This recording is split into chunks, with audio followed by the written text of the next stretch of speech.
ఒక సాధారణ బైక్ మెకానిక్‌గా మొదలైన తన ప్రస్థానం ప్రస్తుతం బుల్లెట్ రాముగా కొనసాగుతా ఉంది.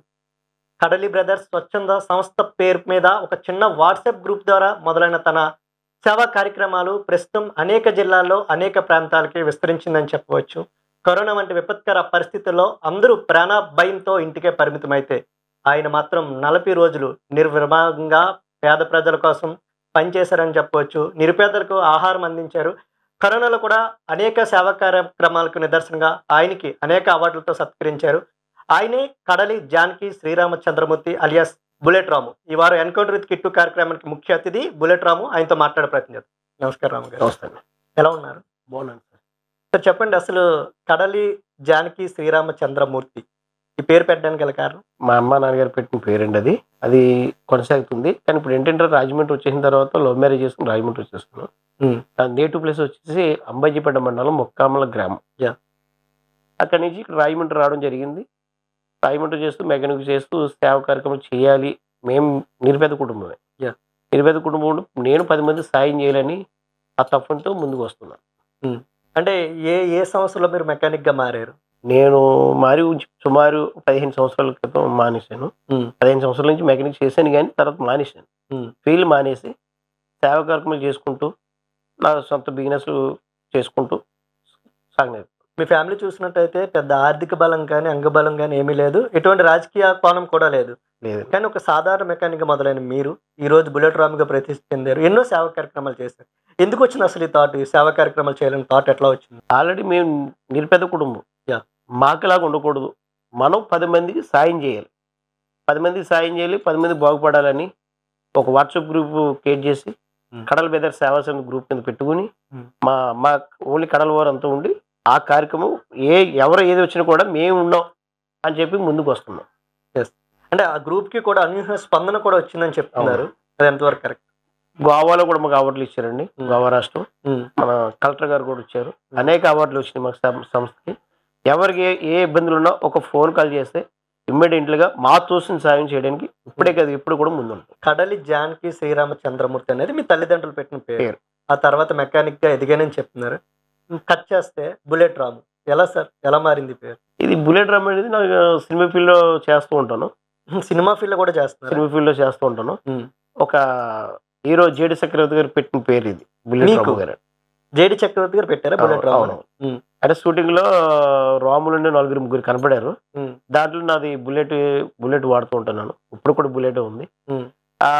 అప్పుడు హీరో గారు అన్నారంటే మన బుల్లెట్ రాముని పిలు అని ఆయన పిలవడం వల్ల ఈ రోజుకి అదే కంటిన్యూ చేస్తుంది. అనుకోకుండా సినిమాల్లోకి వెళ్ళారా, కావాలని వెళ్ళారా? నన్ను చూసి డైరెక్టర్ గారు పిలిచి నన్ను ఓ సినిమాలో యాడ్ చేయించారు. ఎలా అంటే ఆయనకి మీకు పరిచయం ఎట్లా ఏర్పడింది? పరిచయం కాదు, ఓన్లీ కటౌట్ చూస్తే షూటింగ్ అని వెళ్ళారు మీరు? షూటింగ్ చూడడానికి వెళ్ళాను. ఆ ఫీల్డ్ వాళ్ళందరూ కూడా పక్క వాళ్ళు అందరూ సైడ్లో అందరూ అంటే ఈ ఒక రవిడి వచ్చాడు, ఇలా వచ్చాడు, ఒక క్యారెక్టర్ ఉందని చెప్పేసి వాళ్ళందరికీ ఆ డైరెక్టర్ గారికి వినపడి ఎవరైనా చూసినప్పుడు బుల్లెట్ రాము గారికి వస్తే అప్పుడు జస్ట్ చిన్న పాత్ర ఇచ్చారు. ఒక పాత్ర యాడ్ చేశాను, బాగుంది, కంటిన్యూ చేస్తున్నాను. అంటే అన్ని సినిమాలు చేయను.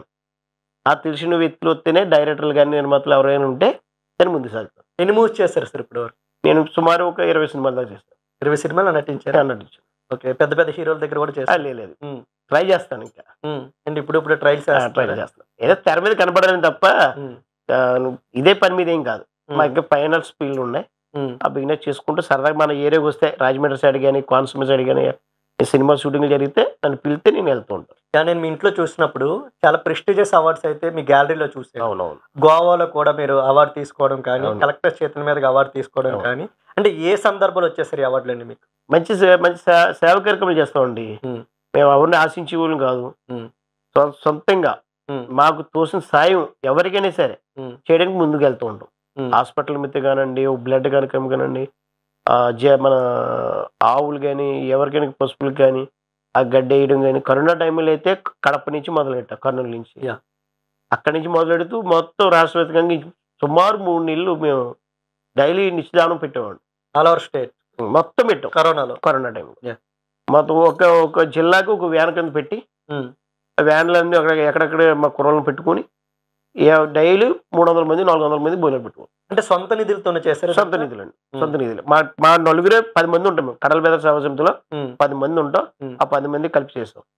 మిగతాదంతా కూడా మాయమే. అంటే నేను మిమ్మల్ని ఇంటర్వ్యూ చేయడానికి ముందు మీ బయోడేటా అంతా కూడా నేను రప్పించుకున్న పరిస్థితి ఉంది. 40 రోజుల పాటు మీరు ఇంటికి రాకుండా కరోనా వంటి విపత్కర పరిస్థితుల్లో అన్నదానం చేశారనే రిపోర్ట్ అయితే నా దగ్గర ఉంది. సో అంటే ఇక్కడ ఒకటి సార్, యాజ్ ఎ జర్నలిస్ట్ గా నేను కూడా న్యూస్ కవర్ చేసిన పరిస్థితి ఉంది. చాలా మంది చనిపోయిన పరిస్థితి, కానీ ఇంట్లోంచి బయటకు వెళ్ళిన సందర్భం. కానీ మరి ఏ విధంగా మీరు చేశారా 40 రోజులు కూడా? 40 రోజులు కూడా ఫస్ట్ స్టార్టింగ్ రోజు అయితే నాకైతే బయటికి వెళ్ళాలి పోలీసు వారు. జిల్లా కలెక్టర్ గారి దగ్గరికి వెళ్ళి పర్మిషన్ ఇచ్చారు నాకు. జిల్లా కలెక్టర్ దగ్గరికి వెళ్ళి పర్మిషన్ తీసుకుని 40 రోజులు కదండి, 3 నెలలు నేను చేశానండి. 3 నెలలు కంటిన్యూగా ఎవరున్నా లేకపోయినా ఒక 4 కుర్రోళ్ళు నాకు కూడా ఉండి, అన్ని రేట్లు ఎక్కువ, ఎవరు క్యాటరింగ్ కూడా చేసేవారు కాదు. ఆకైతే 100 రూపాయలు అయితే అప్పుడు ఆకు 200 చేసేవారు. అలా డైలీ 350 మందికి భోజనాలు పెట్టేవాళ్ళు. వలస వచ్చేవాళ్ళు నడుచుకుంటూ వచ్చేవారు కదా, హైవే మీద నడుచుకుంటూ వచ్చేవారు. వాళ్ళందరికీ కూడా భోజనాలు నేను పెట్టేవాడిని. ఇక్కడ రాజమండ్రిలో యామగిరిలో పెట్టేవాళ్ళని, ఆ రాల్పల్లి బ్రిడ్జి మీద పెట్టేవాళ్ళని, ఇంకా కృష్ణా జిల్లాలో కూడా మేమే సప్లై చేసేవాళ్ళు. కృష్ణా జిల్లా కూడా ఒక వ్యాన్ పంపించి సప్లై చేసేవాళ్ళు. సరే, అంటే కరోనా వంటి పరిస్థితుల్లో మీరు ఎటువంటి పరిస్థితులు చూసారు మీ కల్లారా? చలించిన సందర్భాలు ఏమైనా? చాలా ఉన్నాయండి. కరోనా టైంలో నేను చూసింది ఏంటంటే ఇప్పుడు కూడా మర్చిపోలేను, వలస వస్తారు కదండి, బయట నుంచి వలస వచ్చేవాళ్ళు గొడారాలు వేసుకుని ఉంటారు. వాళ్ళని కనీసం వాటర్ పైప్ కొట్టడానికి కూడా రానిచ్చేవారు కదా, ఎవరు వాటర్ దొరికింది కదా. అంటే బోర్ని కూడా వాళ్ళు ముట్టుకొని వచ్చేది కదా. అప్పుడు నాకు చెప్పితే అప్పుడు వాటర్ ట్యాంక్ తెప్పించి, ఆ ట్యాంకర్ ఎన్నాళ్ళు అన్నాలు ఒక 10 రోజులకు ఒక ట్యాంక్ తెప్పించి అక్కడ వాళ్ళకి నిలబెట్టారు. ఏ అవార్డ్స్ వచ్చాయి, ఎక్కడెక్కడ తీసుకున్నారు సార్? గోవా మన కలెక్టర్ గారి చేతుల మీదుగా, హైదరాబాదు, తెలంగాణలో, విజయవాడలో అందరూ పెద్ద పెద్దలు చేతుల మీదుగా తీసుకున్నారు సార్. మన మినిస్టర్ గారి చేతుల మీదుగా తీసుకున్నారు సార్. ఏ లాభం ఆశించి అసలు మీరు ఈ సేవా కార్యక్రమాలు చేస్తారు? లాభం కాదండి, ఈ రోజుల్లో మేము సేవ చేసామంటే వాట్సాప్ గ్రూప్ ద్వారా మొదలెట్టాం. అది గ్రూప్ ద్వారా మొదలెట్టి మేము 10 మందికి వాట్సాప్లో మళ్ళీ ఫోటోలు తీసుకుని 10 మందికి పెడితే అది గ్రామ స్థాయికి వెళ్ళేది. ఆ గ్రామ స్థాయిలో ఏమైందంటే ఇప్పుడు గ్రామ స్థాయిలో కూడా ఎవరికైనా ఆపద ఉందంటే మా దాకా రావట్లేదు, ఇప్పుడు గ్రామస్తులే ఆదుకుంటున్నారు. ఇప్పుడు ఇదివరకు అంటే ఒకే 1,00,000 రూపాయలు ఇవ్వాలంటే కష్టం. 10 మంది 1000 రూపాయలు వేసుకుని ఒక వ్యక్తిని ప్రాణాలు కాపాడుతున్నారు. ఆ గ్రామ స్థాయిలో అయిపోయిన తర్వాత సేవా కార్యక్రమాలు ఎవరు చేస్తున్నారో వాళ్ళ దగ్గర కూడా వస్తుంటే వాళ్ళు కూడా సేవ చేస్తారు. అంటే మీరు వేసిన చిన్న విత్తనం ఈరోజు మహావృక్షమే సేవా కార్యక్రమాలు ప్రతి ఒక్కరే, నేను ఒక్కనే కాదు చాలా మంది సేవ చేస్తున్నారు. మరి బయట గంటల్లో ఇప్పుడు ఉదాహరణకి ఇక్కడ ఇంట్లో నడక బయట గంటకి వెళ్తున్నారు, ఇంట్లో నడకే బయట గంటకి వెళ్ళి ఏదో బాధ్యతలు చాలా మంది బాధ్యతల కోసం బయట గంటకి వెళ్తున్నారు. బయట గంటకి ఎందుకు వెళ్తారు? ఇంట్లో నడకే కదా వెళ్తారు. అయినా సరే అక్కడ ఉండగా బయట గంటల్లో ఉండగా కూడా అనేక మంది అక్క చెల్లెలు కానివ్వండి, పెద్దవారు కానివ్వండి, అన్నతమ్ములు కానివ్వండి, వాళ్ళు కూడా ఇక్కడ వాళ్ళ ఊర్లో ఏం జరిగినా, అక్కడ వాళ్ళ మండలంలో ఏం జరిగినా వాళ్ళు నలుగురు గ్రూప్ అయ్యి వాట్సాప్ గ్రూప్ పెట్టుకుని వాళ్ళు కూడా సేవ చేస్తున్నారు అని అనేక మందికి ప్రాణాలు కాపాడారు. బయట కంట్రోల్లో ఉండు గల్ప సేవ సమితులు అండి, రకరకాల సేవ సమితులు పెట్టుకుని అనేక మందికి కాపాడుతున్నారు. ఆ ప్రత్యేకంగా అభినందనలు. ఒక చిన్న బైక్ మెకానిక్ గా మొదలైనని చెప్పారు. ఎటువంటి రాజకీయ కోణం కానీ ఆర్థిక బలం లేని కుటుంబం నుంచి వచ్చానని చెప్పారు. మహా అయితే ఒక 15-20 సినిమాలు తీసానని చెప్పారు. అది చేశారు, సినిమాలో యాక్ట్ చేశారు, చిన్న చిన్న క్యారెక్టర్స్. ఓకే, మరి సీన్ కట్ చేస్తే ఈ రోజు మరి ఎంత ఆస్తి ఎట్లా సంపాదించారు? ఆస్తి అనేది లేదండి, కష్టపడి బిజినెస్ చేసుకుంటూ ఎక్కడో ఊరు కానీ ఊరు వచ్చామండి. అబ్బాయిపేట మన ముక్కాలం గ్రామంలో ఉండి రాజమండ్రి వచ్చాం. రాజమండ్రి ఇండివిజువల్ గా ఎదిగి ఏదో ఫ్యామిలీని హ్యాపీగా చూసుకుంటూ 10 మందికి సాయం చేస్తూ అలాగే జీవనం సాగుతుంది. అంటే ప్రస్తుతం మీ వ్యాపారాలు ఏంటి అసలు? మాది 2 వీలర్ బైక్ అండి. మాకు ఇక్కడ ఆత్రిపురం మండలం పేరవరం గ్రామంలో రాయి వెంకటేశ్వర అని మా గురువు లాంటి వారు, తండ్రి లాంటి వారు ఆయన వల్ల ఈ రోజు నిలబడినాను.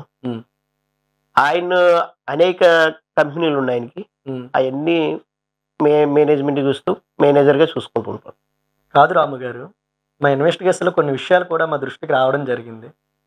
తెర ముందు కడలి బ్రదర్స్ సేవా సమితి పేరుతో సేవలు చేస్తూ తెర వెనుక మీరు సెటిల్మెంట్లు దందాల్లో కూడా కీలకంగా వ్యవహరిస్తున్నారంటూ కూడా కొన్ని విమర్శలు వచ్చాయని చెప్పారు. సెటిల్మెంట్ అనేది నా బంధువులు, మా ఫ్యామిలీ మనుషులు అయితేనే మాట్లాడతాను. అంటే దందాలు కాదు, అది ఓన్లీ ఫ్యామిలీ మ్యాటర్ మాత్రమే చేస్తారు. ఓన్లీ ఫ్యామిలీ మ్యాటర్ మాత్రమే. భార్య భర్తల గొడవలు కొనండి, అన్న తమ్ముల విషయాలు కానీ, ఏదో చిన్న చిన్న ఫైనాన్స్ మ్యాటర్లు కానివ్వండి, ఏమైనా మన దగ్గరికి వస్తేనే అయ్యో అలా కదరు ఇలా చేసుకోవాలని చెప్పేసి వాళ్ళిద్దరిని కలిపి అనేక కాపురాలు నిలబెట్టానండి నేనైతే. నిజమేనా? అంతేగాని రవిడీజాలు కానీ ఏమీ మెసేజ్ అవసరం నాకు లేదు, చేయను కూడా. అంటే కత్తులు గన్నులు చూపించి కూడా బెదిరిస్తారంట. కత్తులు గంటలు మా దగ్గర ఎక్కడ విమర్శలు ఉన్నాయి, మీరు సమాధానం చెప్పాలి. కత్తులు గంటలు మా దగ్గర ఎందుకుంటే గంటలు కత్తులు మా దగ్గర వాడం రకరకాల జనం అనుకుంటారు. అవన్నీ కరెక్ట్ గా మన కార్యక్రమం అంటే సేవ చేయాలి. 10 మంది రండి, 10 మంది వచ్చారనుకో, వాళ్ళకైనా ఆర్థిక ఇబ్బందులు లేదనుకో చేద్దాం, కలిగుంటే చేద్దాం, అయితే వ్యాపారాలు చేసుకుంటాం. కత్తులు గంటలు తిరుగుంటే పనే లేదు మాకు. అంటే రాజకీయాల వైపు చూసే ఇంట్రెస్ట్ కానీ వీళ్ళ ఇంట్రెస్ట్ కానీ లేదంటారా ప్రస్తుతం? రాజకీయాలు అనేది నాకు ఇంట్రెస్టే లేదు సార్. రాజకీయం అనేది కనీసం వార్డు నెంబర్ కూడా పోటీ చేయను, ఇప్పుడు కదా ఎప్పుడు చేయను. నాకు రాజకీయం అస్సలు దగ్గర రాను. ఎందుకంటే పార్టీలు చూస్తున్నాం, రకరకాలుగా ఉన్నాయి. ఆ పార్టీల ద్వారా పని లేదు. ఆ పార్టీలు కూడా ఏ పార్టీ రానివ్వండి, ఏ ప్రభుత్వం రానిగానండి, లేని వాళ్ళు అయితే బాగా చూస్తుంది. ఈ రోజుని వృద్ధులకి అంత పింఛన్ ఇస్తున్నారు, వికలాంగులకి ఇస్తున్నారు, అది చాలు నాకు ఆనందం. ఏ ప్రభుత్వం రానివ్వనండి, అదైతే వాళ్ళకైతే బాగా న్యాయం చేస్తుంది ప్రభుత్వాలు అయితే. ఏ ప్రభుత్వం కానండి న్యాయం చేస్తుంది, ఆ సొంత ఇస్తుంటానండి. ఏ పార్టీకి వెళ్ళను. సార్ ఈ గడ్డం కానీ మీసాలు కానీ మొదటి నుంచి ఇంచేనా లేదంటే సినిమాలు? ఎప్పుడు అంతే సార్. నాకు ఈ గడ్డం ఎప్పుడు కూడా సినిమా ఫీల్ ఏం కాదు. ఏంటి ఇంట్రెస్ట్ ఏంటి అసలు? ఇంట్రెస్ట్ ఏం లేదు, సినిమా ఫీల్డ్ లో మాకు వెళ్తూ ఉంటాం కదా, మా క్యారెక్టర్ ఇది. క్యారెక్టర్ వెళ్ళి ఉంటుంది. క్యారెక్టర్ ఎక్కువ చేశారా? ఇలాంటి క్యారెక్టర్ 2-3 సినిమాలు చేశానండి. ఇప్పుడు లేటెస్ట్ గా కూడా వస్తుంది. ఆ సినిమాలు కూడా కామెడీ. అయితే నిజ జీవితంలో హీరో, సినిమాలో మాత్రం వెళ్ళనా? లేదు, ఎప్పుడు వెళ్ళండి కదా సార్ మేము. సినిమాల గురించి చూడడానికి అయితే అలా ఉండం కానండి, మాకు అంత మంచి షేడింగ్ ట్రై చేస్తాం. మీ కోనసీమ వచ్చిన వాళ్ళందరూ కోనసీమ వస్తువులు అంటే అంత మంచి చేస్తుంది, అంత గౌరవిస్తాం, అంత మర్యాద కూడా ఉంటుంది మా కోనసీమ జిల్లాలో. ఏంటి సార్ ఆ బొట్టు అంటే ఇంట్రెస్టా లేదంటే దేవుడి మీద భక్తా? నాకు దేవుడి మీద భక్తి అండి. ఏ టెంపుల్కి వెళ్ళినా కూడా, ఒక తాడు బొట్టు పెట్టుకోవడం ఎప్పటి నుంచి అలవాటు నాకు. కదా మీ ఇంట్లో నేను వచ్చినప్పుడు చూశాను, మీరు కూర్చున్న కుర్చీ కానీ గోడలకు కానీ మీ చేతికి కానీ సింహం బొమ్మలు ఉన్నాయి. అంటే సింహం అంటే ఇంట్రెస్టా లేదని మీరు సింహంతో పోల్చుకుంటున్నారు? సింహంతో పోల్చుకోవడం కాదు కదండి. సింహం అంటే నాకు ఎప్పుడు కూడా ఆదర్శం. నాకు అంతే, సింహలాగా బతకాలి, బతికిన 4 రోజులు కూడా సింహలాగా బతకాలి, రాజులాగా బతకాలి, నాది కాన్సెప్ట్. కదా సార్ కొన్నాళ్ళు వైసీపీలో జగన్ గారి వెనకాల కూడా తిరిగారంట కదా పాదయాత్రలో. నాకు దయచేసి ఈ విషయంలో రాజకీయాలు వాడొద్దు, రాజకీయాలకు ఇంట్రెస్ట్ లేదు కూడా, ఏ పార్టీకి సంబంధం లేదు. మేము చేసుకోవాల్సిన సేవ కార్యక్రమం మాత్రమే, అది కొనసాగిస్తాం. మీకు అత్యంత ఆప్తుడు, కోనసీమలో మొదటిసారి ఎమ్మెల్యేగా గెలిచి మంత్రిగా గెలిచారు కదా సుభాష్ గారు, ఏం చెప్తారు మరి ఆయన కోసం? సుభాష్ గారు మంచి వ్యక్తి, మంచి సేవ కార్యక్రమం చేసే వ్యక్తి. అందరూ వాడు సుభాష్ గారు, అందరు వాడు చెప్పడు, చేసిపోతాడు. సుభాష్ గారు అనేది చేసుకుంటూ పోతుంటాడు. మీ ఇద్దరి మధ్య ఉన్న సాన్నిధ్యం ఎలా ఉంటుంది? బాగుంటుందండి, చాలా మంచి వ్యక్తి అయినా. మంత్రి పదవి వచ్చాక కలిసారా? కలుతారండి, మాట్లాడుకుంటూ బాగుంటుంది. ఏమంటూ ఉంటారు మిమ్మల్ని? రామని పిలుతారండి సుభాష్ గారు కూడా. మేము సుభాష్ గారు ఇప్పటి నుంచి ఏంటంటే గత 20-30 సంవత్సరం మా కోనసీమే కదా, మాది కూడా అటు సైడే. ఎప్పటి నుంచి బాగా క్లోజ్కుంటాం. సరే, అంటే ఆయన ఎక్కడో రామచంద్రపురం వెళ్ళారు, నెల రోజుల గ్యాప్ లోనే కేవలం 28 రోజుల్లో అఖండ మెజారిటీతో పెద్ద పెద్ద ఉద్దానులు కూడా ఆయన ఓడించి గెలిచారు. ఈరోజు మంత్రి పదవికి ఇచ్చారు, రాజస్థాన్ కూడా మంత్రి పదవి ఇచ్చింది. కానీ యువనేతపై కొంతమంది స్వార్థ రాజకీయాలు చేస్తున్నారు, మీరు కూడా చూడొచ్చు. అంటే కొన్ని మీడియా కథనాల్లో కూడా వస్తున్నాయి, దాన్ని ఏ విధంగా చూడొచ్చు అంటారు? కాశీ శెట్టి గారు రాళ్ళు అంటారు, మన అందరికి తెలిసిన విషయం అది. అలాగే మంచి చేసే వ్యక్తులకి మీద వస్తూ ఉంటాయి. ఇప్పుడు మా మీద కూడా బోర్డు వచ్చినాయి, అవన్నీ పట్టించుకునే అవసరం మాకు లేదు. ఇక్కడ చేయవలసిందేంటి, మంచి చేయాలి, 10 మందికి న్యాయం చేయాలి, అలా చేసుకుంటూ పోతున్నారు సారు, చేసుకున్నామండి. అదే కావాలి. కానీ ఏదో ఎవరు ఏదో అనేరండి అలా పెట్టి కూర్చుంటే ఏది ఎదరికి వెళ్ళలేము మనం. ఇప్పుడు 2 వీలర్స్ ఫైనాన్స్ వ్యాపారం చేస్తున్నారు కదా? అవునండి. ఏ జిల్లాలో చేస్తున్నారు? ప్రజెంట్ అయితే కడప, పులివెందుల, మొత్తం ఆంధ్ర, తెలంగాణలో కూడా ఎక్కువ వరకే చేస్తుంటాను. మీరా చాలా కఠినంగా ఉంటారు అక్కడ? ఎప్పుడు ఒకటే సార్, పుల్లా ఉంటది, అడుగులు అంతే, బయట రికవరీలో చాలా కఠినంగా ఉంటారా? ఏంటండి, రికవరీ విషయంలో కఠినంగా వ్యవహరిస్తారు? ఎప్పుడు ఇలా ఉంటానండి, ఎవరికి భయపడే పని లేదు నాకు. ఎప్పుడు కూడా ఇలా ఉంటాను. ఎవరికి ఆపద వచ్చిందో నేను ముందుంటాను, ఏది వచ్చినా కూడా ముందుంటాను, ఎవరికి భయపడేది లేదు ఇక్కడ. అంటే ప్రస్తుతం అయితే ఎటువంటి రాజకీయాల వైపు చూసే పరిస్థితి లేదు రాము గారు. నేను ఎదురు రాజకీయ వైపు చూడండి సార్, నాకు ఏం మంచి చేయడానికే ట్రై చేస్తాను. 10 మందికి తోసిన సాయం చేస్తాను. నాకు ఏమైనా ఆస్తులు లేవు, ఏ ఎకరం భూములు ఏమి లేవు మనకేమని, వచ్చిన దాంట్లోనే సేవ చేస్తాం. అంటే ఈ స్వచ్ఛంద సంస్థ సంబంధించి, ట్రస్ట్ సంబంధించి ఏమైనా విరాళాలు సేకరించే పరిస్థితి ఉంది? ఎవరైనా డోనర్స్? అసలు అటువంటి ఉద్దేశం లేదండి. మా వాట్సాప్ గ్రూప్ అనేది 12 మంది ఉన్నాం. బయట గంటల్లో ఉంటారు, మలికిపురం ఇటు సైడ్ ఉన్నారు. ఆ 12 మందే అంతా వాళ్ళు తోసిన సాయం చేస్తుంటారు. ఆ తోసిన సైడ్కి వాళ్ళకి సాయం చేసి వాళ్ళకి ఇస్తూ ఉంటాను. అంటే ఎటువంటి యాక్టివిటీస్ చేస్తున్నారు సార్ ఈ మధ్య? అంటే కరోనా అంటే ఆ సమయంలో ఫుడ్ డొనేషన్ ఇచ్చారు. చాలా ప్రాంతం కరోనా టైంలో సుమారు 25-30 లక్షలు ఖర్చు పెట్టాము. నా ఓన్ కాసే ఖర్చు పెట్టేస్తాను. ఇప్పుడు ఏం చేస్తున్నారు అసలు ఈ సేవా సమితి ద్వారా? ఇప్పుడు మీరు చేస్తున్న యాక్టివిటీ? మా దగ్గరికి వచ్చి ఎవరైనా సరే కొంచెం ఆర్థిక ఇబ్బందులు ఉన్నా, ఎవరికైనా వికలాంగు సైకిల్ వేసారన్నా కూడా మా తోసిన సాయం చేస్తామండి. ఎవరికి ఏదైనా కూడా మేము మా తోసిన సాయమే చేస్తాం. యా, ఒక మెకానిక్ గా మీ జీవిత ప్రస్థానం మొదలు పెట్టానన్నారు. అసలు మెకానిక్ గా ఎటువంటి ఇబ్బందులు మీరు ఎదుర్కొన్నారు? మెకానిక్ ఇబ్బందులు లేవు కానండి. మెకానిక్లు అందరూ కూడా ఆర్థికంగా కూడా చాలా ఇబ్బంది పడుతున్నారు. వాళ్ళు కూడా ప్రభుత్వం కూడా మంచి సరైన గుర్తింపు ఇచ్చి వాళ్ళు కూడా న్యాయం చేసి ఉంటే బాగుంటుందని మనం ఈ మీడియా ద్వారా కోరుకునేది అదే. ఇంకా ఈ సేవా కార్యక్రమాలను విస్తరించే ఆలోచన ఉన్నారా? ఇంకా చేసే అవకాశం ఏముందా? సేవా కార్యక్రమంలో ప్రాణం ఉన్నంత వరకు నేను చేస్తూ ఉంటాను. ఒక నేను లేకపోయినా నా ఫ్యామిలీ మా అబ్బాయి వాళ్ళు కూడా ఈ సేవా కార్యక్రమం చేయడానికి సిద్ధంగా ఉంటారు. ఇందాక నేను అడిగిన క్వశ్చన్ మీరు దాటవేసే ప్రయత్నం చేశారు. దందాలు సెటిల్మెంట్లు చేస్తున్నారని నేను అడిగిన ప్రశ్నకి నా ఫ్యామిలీలో చేస్తున్నారని చెప్తున్నారు. కానీ ఓన్లీ ఫ్యామిలీ మ్యాటర్లు మాత్రమే, దందాలు కాదు అది. అంటే ఫ్యామిలీ మ్యాటర్లు అంటే ఏ విధంగా చేస్తారు? ఫ్యామిలీ మ్యాటర్ ఏంటంటే ఇప్పుడు నా కుటుంబ మనుషులు ఉన్నారు, ఏదో భార్య భర్తలు చిన్న గొడవ వస్తూ ఉంటది, వాళ్ళిద్దరిని కూర్చోబెడతాను. కూర్చోబెట్టి అది కాదు ఇది కాదు ఇది కాదు తల్లి జాబ్ చేసుకోవాలని చెప్తాం. వాళ్ళు చేసి పంపించిన వాళ్ళు కాపురం హ్యాపీగా చేసుకుంటారు. అంటే కుటుంబ సభ్యులు కాకుండా ఇతర విషయాల్లో కూడా మీరు తలదూరుస్తున్నారు, బెదిరించే ప్రయత్నం చేస్తున్నారు అంటే కూడా విమర్శలు ఉన్నాయి. విమర్శలు 1,00,000 మంది చేస్తుంటారండి. నేను చేసే అటువంటిది ఏమీ లేదు. నా కుటుంబం ఎవరు నాకు వచ్చిన అందరు నా కుటుంబం మనుషులే.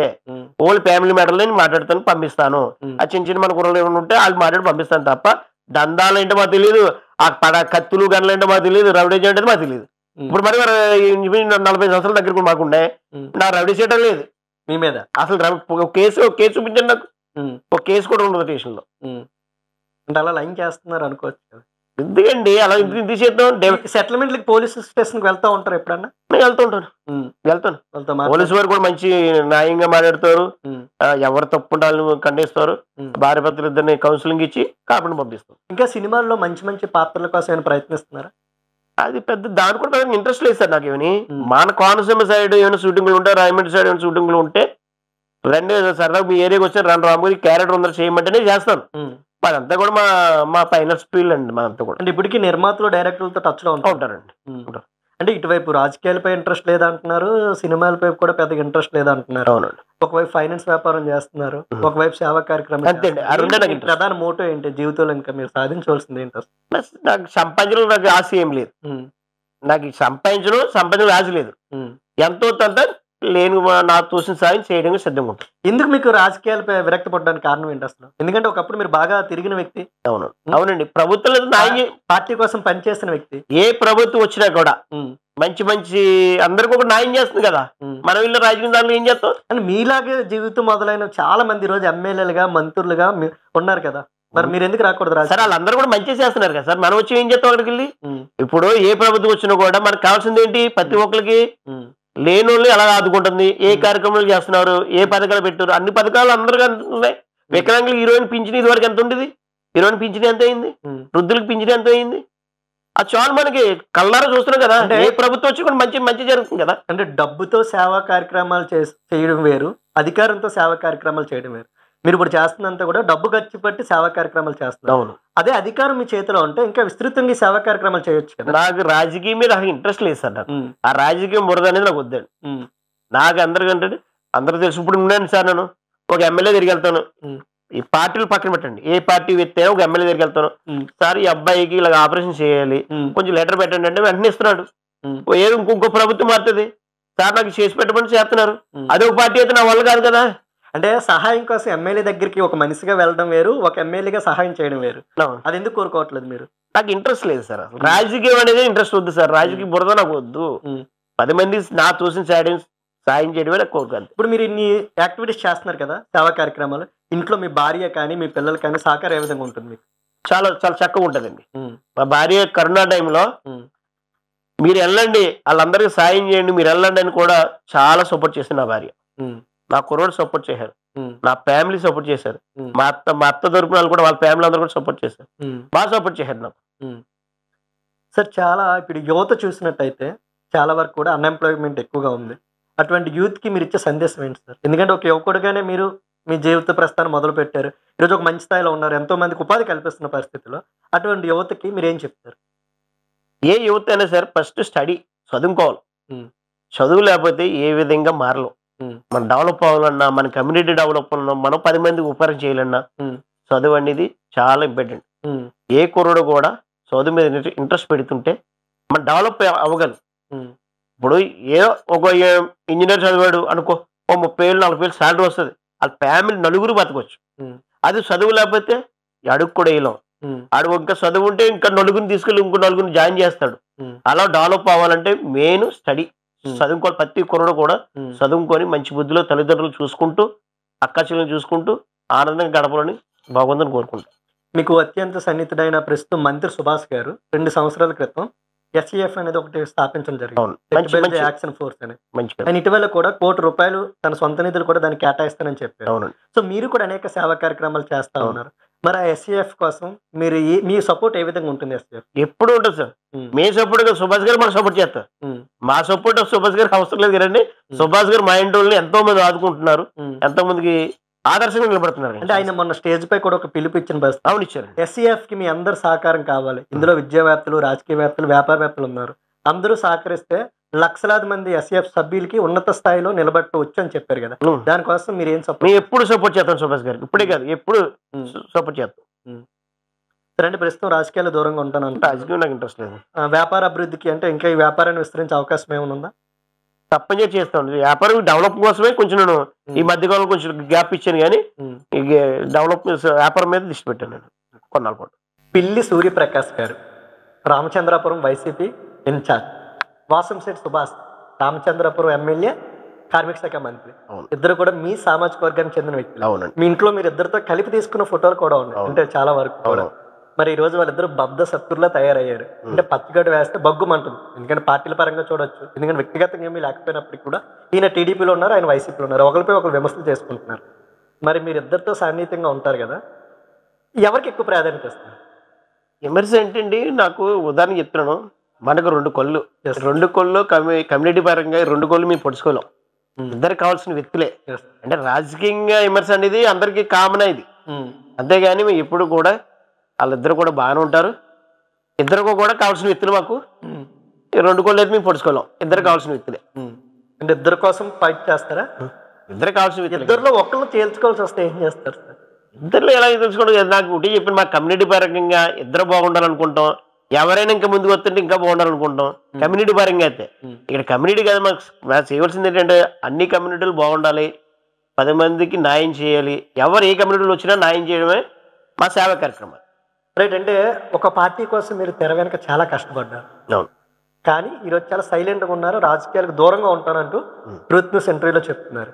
కానీ మీ గ్రామస్తుల నుంచి కానీ మీ సన్నిహితుల నుంచి కానీ ప్రెజర్ వచ్చి మీరు ఖచ్చితంగా కంటెస్ట్ చేయాలి అని ప్రెజర్ వచ్చినా, లేదంటే ఏదైనా ఒక రాజకీయ పార్టీ మీరు చేస్తున్న సేవలు గుర్తించి ఏదైనా నామినేటెడ్ పోస్ట్ ఇచ్చినా వెళ్తారా, ఉండిపోతారు? నాకు మా ముక్కల గ్రామం అనేది చాలా మంచి గ్రామం ఉండేది. ఎప్పటికైనా సేవ చేయాలని నాకు ఇప్పటి నుంచి కోరుకుంది. ఏమో భగవంతుడు ఏమైనా ఇప్పుడైనా ఆశిస్తే అయ్యేద్దాం. ఫైనల్గా మీరు చేస్తున్న సేవా కార్యక్రమాల గురించి కానివచ్చు, మీకు అంతగా నిలబడుతున్న వాలంటీర్స్ గురించి కానివచ్చు, ట్రూత్ న్యూస్ ఛానల్ ద్వారా ఏం చెప్తారు? చెప్పాను కదా ఇందాక చెప్పాను మీకు ఏంటంటే, ఎవరైనా సరే స్టడీ పరంగా బాగుండాలి, 10 మంది ఉపయోగపడాలి, మంచి నడవడికలు నడవాలి తప్ప చెడ్డ నడవడికలు నడకూడదు. మత్తు పదార్థాలకు అలవాటు అవ్వకుండా మంచి మార్గాలు నడిచి తల్లిదండ్రుల మాట విని భవిష్యత్తులో ఎదరగా రావాలని ఈ మీడియా ద్వారా వాళ్ళు కోరుకునేది అదొకటే. ఫైనల్గా మీరు వాడే కత్తి ఒకసారి చూపిస్తారు. ఊరిగాడు ఒక కత్తిలాడాడు బాబు, కత్తిలు అంటారు. నాకు కత్తి అనేది తెలీదు. కత్తిలు అంటే మా దశమి కత్తులు ఇక్కడ ఉండవు. ఆ దశమి రోజు పూజలు చేస్తాం, అప్పుడు అక్కడ చేస్తాం తప్ప. మా శ్రీరంపురంలో బాగా చేస్తామండి దశమికి. ఎక్సలెంట్ చెప్తారు, రండి అప్పుడు చూపిస్తాం మా దగ్గర కత్తులు. దశమి కానీ వెనకాల ఏముంటావా? మా దగ్గర ఎందుకుంటాయండి, దశమి పూజ చేసిన మాత్రమే తీస్తారు. అవి అంటే సెటిల్మెంట్ దంతాలు కత్తులు వాడరు. అయితే కత్తులు మా దగ్గర ఎక్కడండి, కత్తులు మనిషి ఏముంటాయి, మీ కత్తులతో మా పని ఏంటండి? థ్యాంక్ యూ రామగారు. వస్తాయండి. ఇది ఈ వారం ఎన్కౌంటర్ విత్ కిట్టు కార్యక్రమం. వచ్చే వారం మరో ముఖ్య అతిథితో మీ ముందుకు వస్తాం. Until then stay tune to truth news. Thank you.